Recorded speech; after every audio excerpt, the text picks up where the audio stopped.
The Exorcist is the 1973 William Friedkin film that sent seismic shockwaves through God-loving and God-fearing America in a post-Manson era where satanic panic was on the rise in the suburbs. I guess it shows how far some people will go for the thrill of being chilled to the bone. Many are aware the film is based on the book of the same name by author William Peter Blatty, but not as well known is the true story of the possession of Roland Doe that inspired Blatty's novel. People protested that The Exorcist exposed younger viewers to satanic imagery, but if they knew what really happened to 13-year-old Roland in 1949, they'd perhaps view it as more of a warning than a glorification.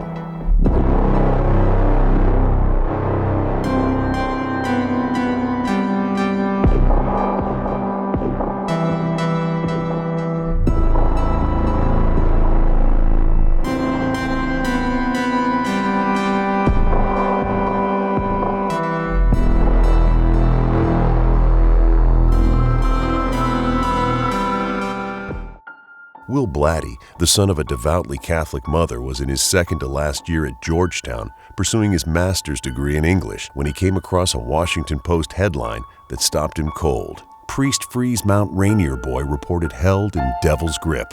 The idea of a demon exorcism stuck itself in the young writer's mind, but he stowed it away. It wasn't until 20 years later, after finding success as a novelist and screenwriter, that Blatty started writing the novel The Exorcist, based upon the story he read in Georgetown all those years ago.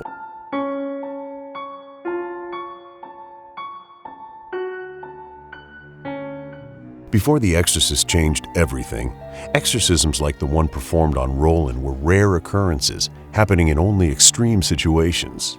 After the film came out, and the concept of a demonic exorcism reached mainstream attention, the number of reported real-life exorcisms started increasing exponentially.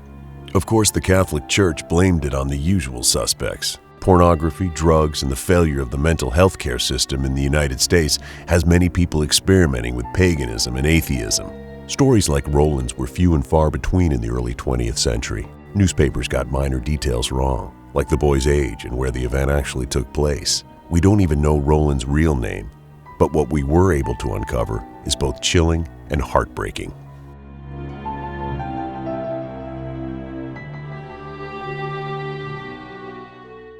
Roland was an only child and not very good at making friends, so he found kinship with the adults in his life, but none were any closer than his aunt, who we'll call Tilly. Tilly was a spiritual woman and introduced Roland to objects and concepts related to the occult, including Ouija boards, which they played with together. Aunt Tilly died at the age of 54, and it was shortly thereafter that Roland started exhibiting strange behaviors. According to one of the priests who later performed the exorcism, when it was asked if the spirit possessing Roland could knock 3 times if it was Aunt Tilly, 3 ominous knocks were heard by everyone in the room.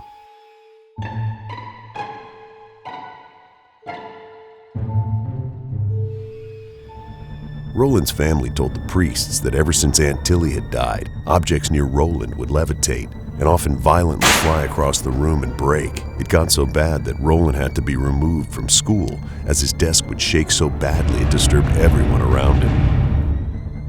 After things became too much for Roland's family to maintain, spiritual help was called in. When a priest first met with Roland, he suddenly burst out screaming, "O sacerdos Christi, sucis me esse diabolum." This translates to, "O priest of Christ, you know that I am the devil." And as far as anyone knew, the 13-year-old boy spoke no Latin whatsoever. While it is possible he picked up on some Latin from attending church for most of his life, his family believed the devil was truly speaking through him.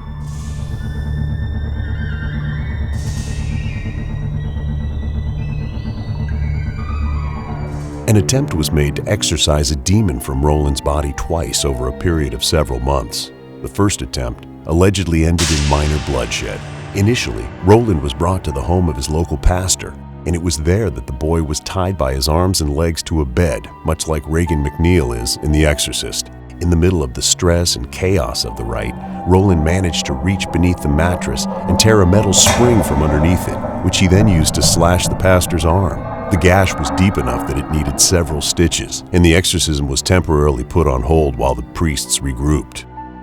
While there's no physical evidence of this occurring, many people believe it did happen, and it managed to make enough of an impression on Blatty's imagination that he included it in his fictional interpretation of the events years later.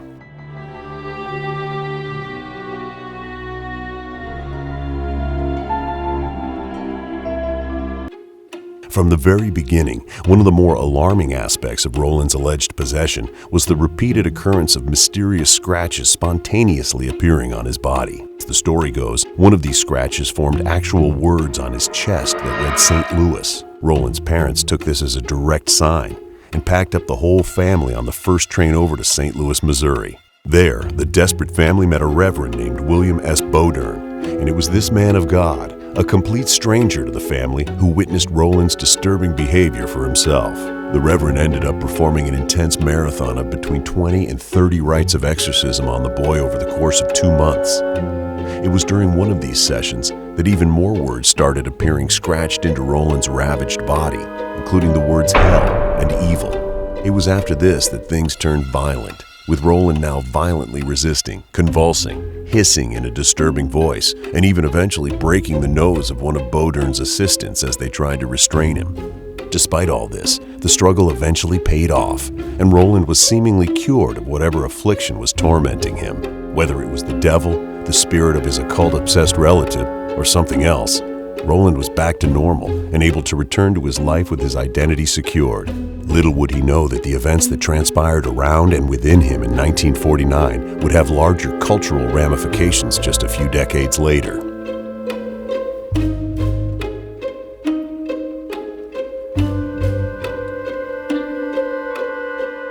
Years after the fact, after The Exorcist had come out and inspired untold hundreds of copycat exorcisms and alleged supernatural phenomena, writer Mark Obsasnik attempted to find a clear consensus of what actually happened with Roland Doe. Was he possessed? A troubled teenage boy? The answers today are as vague as they were back then. An attempt by Obsasnik was made to reach out to Roland as an adult to get the final word on the story from the very subject himself, but it turned out to be a fruitless endeavor. Roland was still alive. He had seen The Exorcist, but he had no interest in recounting the events of what happened to him in 1949.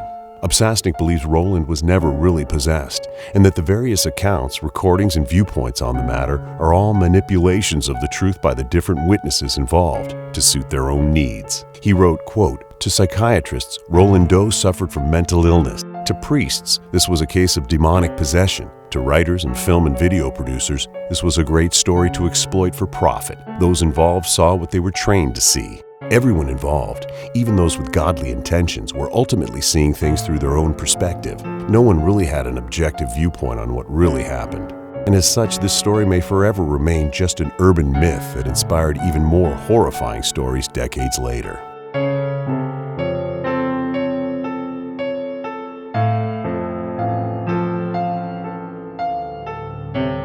Despite the cases of apparent legitimate demonic possessions, exorcisms are still only considered a truly last-ditch effort by the Catholic Church, when all other methods, scientific and natural, have failed. In Roland's case, they apparently saw no other recourse to explain the strange phenomena that was associated with him, which is how he ended up having the rites performed. However, the Church still maintains that most cases of demonic possession are really nothing so fantastic. They suggest the true causes of these phenomena are likely to be more mundane, such as a deterioration of mental health, an exposure to sinful stimulations, and that a person more likely needs to see a doctor or a therapist to help with whatever condition is ailing them. Beyond that, simple spiritual counseling may suffice as opposed to a full-on exorcism. For Roland, it's entirely possible he was just acting out. He may have just been a lonely kid acting out after the death of his beloved aunt and friend. Since we only have the testimony of those involved to go on, it's very possible we haven't gotten the whole truth, and never will.